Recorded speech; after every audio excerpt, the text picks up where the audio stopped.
Инхтэр ах маань маш олон хоног яг энэ өдрийг хүлээж баг хичнээн 10 лайв хийсэн те. Тэгээд бас инхтэр ахынхаа үгийг сонсъё гэж бодож байна. Тэгээд талбай дээр жигсаал хийдэг, үзэл бодлоо илэрхийлдэг эрхээ бүгдээрээ ямар нэгэн байдлаар шахаж шаардж байгаад олж авъя гэж уриалмаар байна. Баярлалаа. Инхтэр сайн байцгаана.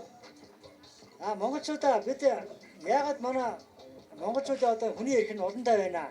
Нэгдсэн үндэсний байгууллага одоо дэлхийн одоо валютын сан за янз бүрийн үндэсний байгууллагаас манай Монгол улсын хүний эрх эдийн засгийн эрхчлөө ерөөсөө олондоо гэж бүх дэлхийн одоо үндэсний байгууллагад гаргаж ирдэг. Яагаад ийм байд юм бэ? Ялангуяа би залуучууд асуумаар байна. Та нар яагаад ийм хүний эрх нь олондоо эдийн засгийн эрхчлэл нь олондоо тийм ээ? Нэг хүнд ногдож байгаа дотоодын төвтэй тэгсэн дөнгөж $5,000 тэг дэлхийн дундаж 50 болцсон байна. Эхний улсад 80-аас $100,000 болжээ. Бид нар яагаад ийм ядуу улсын ирээд байгаа юм бэ нөхдөө?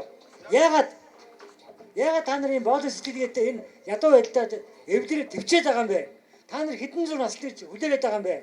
Тэгэхээр энэ гол шалтгаан нь бол энэ экстрактив улс төрийн хүчин хаана байна? Тэр улс орн бол ядуу байд юм байна. Ийм хууль байд юм байна. Тийм учраас бүгдээрээ 24 оны сонгуульд инглисийн улс төрийн хүчийг гаргаж ирчихээ. Монгол улсын зөвхөн инглисийн улс төрийн хүчинд аварна. Ийм хуультай юм байна шүү нөхдөөтэй. Сэрцгээгээч монголчуудаа.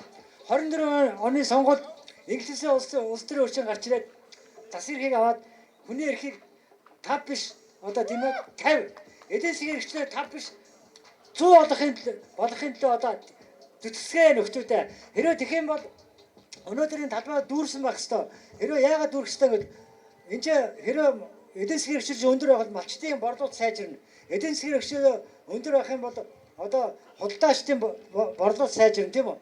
Эдийн засгийн сайн байвал хүмүүсийн амьдрал сайжирна. Гадагшаа 300 мянган залуучууд гараа авчлаа. Дараагийн 300 мянган ч гарах гээд өдрийн бол ширийн зүйд болж байна.